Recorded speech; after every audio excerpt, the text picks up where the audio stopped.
My question is about the loss of public trust. So when we look at the development in recent times, it feels like we're putting the cart before the horse. We're developing and figuring out, oh, there's not enough money later, even with the increase in residents.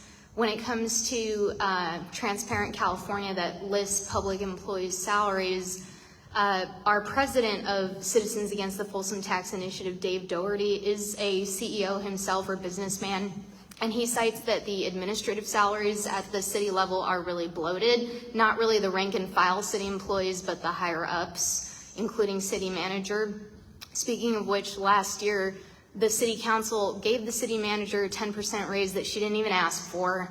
Now that the vacancy was created by the retirement of the city manager, it was left at $290,000. That's more than what the governor makes. I think it's a reasonable person who thinks that spending is kind of run away here, and the loss of public trust is why, at least on the banter with social media and such, I'm not confident G would pass, because why aren't you getting your house in order in other ways? Why aren't you doing development in such a way where developers have to pay a premium to develop, because this is a desirable community? And why not pass that buck of the burden of the services to the developers instead of to everyone else literally paying the buck? With the increase in sales tax, it's regressive. It hits the fixed income people more, the lower income people more. What can the city do to restore some of that public trust that is so degraded? Thank you, Sarah. Sarah's also been a regular attendee at our town halls and your appearance, so thank you for being here. I don't believe that we have degraded our trust with our community. We have outstanding employees who are working incredibly hard to serve all of you. I'm sorry that people are upset that there is a sales tax measure on the ballot. I did not put a sales tax measure on the ballot, but there is one. You know, and everyone, not everyone, but there are people in this room that are clearly very angry about that. My salary has certainly come up, and let me talk about that, because we all are paid according to the market for our position. I am a CEO of close to 500 employees running a multiplicity of businesses throughout this community. There is a high chance and high consequence of error, and when that happens, you tend to earn higher salaries. The salary for my position, I just wanted to go over some numbers because I made personal decisions that I think are really important. I've been city manager since July of 2018. I was named city manager on my birthday. So I started July 2018. I was hired at a much lower rate than I'm the only female city manager in the county, just for your awareness.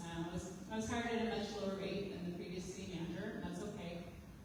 Following year, I got a 2.5% increase. Following year, I declined my raise. I said no thank you, and I said 0%. Following year, I got a 5% raise. Next year, I declined my raise, 0%. And yes, finally, this last year, 10%, because I had fallen behind. I'm the second most senior city manager in the region, behind the city of Sacramento city manager. All the rest have been hired in the last couple of years. I'm now nearly the most senior city manager with 6.5 years of experience and 35 years of experience in the public sector. And I have reached a certain level that I think I deserve and I earn every day. I work almost 24 hours a day, as do many of the people at this table. And then I earned 0% raise again this year. When you average that over the time that I've been city manager, I have had an increase of about 3% per year if you count in all those zeros. I'm sorry if you're unhappy with my salary, but it is a very big job that I think sometimes people don't recognize. It consumes my life, and my personal and professional life are completely blended, and I adore it because I adore this city. I also only make 4% more than my highest paid department heads, which are my fire chief and my police chief. I don't know how many out there who are supervisors, but I'm guessing you might make 4% more than the person that's right under you. So also, I wanted to add, I eliminated my assistant city manager position, and I think I'm the only one in history among the city managers in Folsom who does not have an assistant city manager. Not only did they have an assistant city manager, but they often had several. I know because I held the position as I came up through the ranks. By the time I became city manager, I had to trade off my position during a very tough budget conversation to get a firefighter. So I haven't had an assistant city manager in years. So I'm alone in the city manager's office, other than Christine running, communications. So I'm not going to apologize for my salary. I'm sorry that it is the biggest topic, on social media these days. It's always a little awkward to have these numbers flying around, but I'm not going to apologize for the money I make because I feel that I earn it. And I also will tell you that I've heard there's some completely incorrect numbers out there. There's a number out there I saw in the news this morning that said something like 400 employees at the City of Folsom make over $100,000.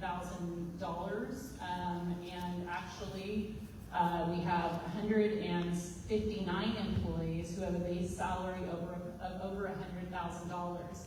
And most of those employees are your firefighters and your police officers and engineers and planners and building officials. These are people who are trained with credentials, and this is what the market provides.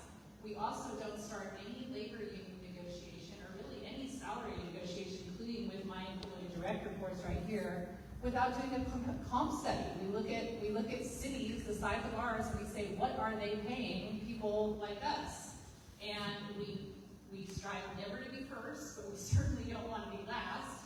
So we strive to be sort of middle. So everybody here is sort of middle for their salary, and I'm not going to sit here and apologize for what my fire chief or my police chief or my public works director, my library director, my communications director made, or all of the other employees, because they're very well taught. We are an actual, professional organization, and we like to recruit and retain decent employees. If you want a $100,000 city manager, go ahead. If you would like an $80,000 a year fire chief, go ahead. If you would like a police officer that's $30,000, let's go. And then you can see what happens, and that's fine. That is, please tell your city council members that. But that is not, all of that is not either going to solve the city's problem. And I don't appreciate hearing that we've eroded trust. We have been nothing but transparent. I feel like I'm getting bashed over the head for talking about the problem, and I feel like if I didn't talk about the problem, and I just kind of popped up and said, surprise, you're screwed, structural deficit, it's here, everyone would be like, what? This is my job. And, I'm sorry people don't want to hear it, and I'm sorry you believe it erodes trust, but we're doing the best we can, and we're like dancing like crazy with almost no resources. We're professionally audited every year. We're not just some crazy organization doing our own thing. So I know that was a lot, but I do want to defend the salary issue in particular, because I find it to be a really, I'll take that all day long, but I will stand up for my employees. They deserve to be paid what they're worth, and then out of the top, but I will not let them slip to the bottom. It's like they deserve to be in a competitive situation. We also have new retirement formulas that make it so city employees are no longer chained by the retirement formula and feel like they can't move anywhere. They can move wherever they want. So if they can, and still have their retirement formula. So guess what? If Roseville is paying 3% more and they live somewhere in between, they're just going to go. And it's and so you train people up and they leave, whether it's 3% increase, 5%, 10%. We do have to be competitive, and I know people don't necessarily want to hear that, but it's the truth of being a CEO of a large organization. You need to pay people what they're worth, or they don't feel very valued, that's for sure, and they move on. So I know I already spoke. Just very quickly. but let's make sure that we're raising hands here. Is that anybody else? Do you want to I go? think I can give you. So he had a question. I think I can give you an example. Charlie, do 2 questions? Yeah. Why would you have a pro measure G table in front of this? Is informational and impartial. I did not set up a meeting table outside. Why would you let us do City that? property. If this is not city property. I mean, Where is the school district.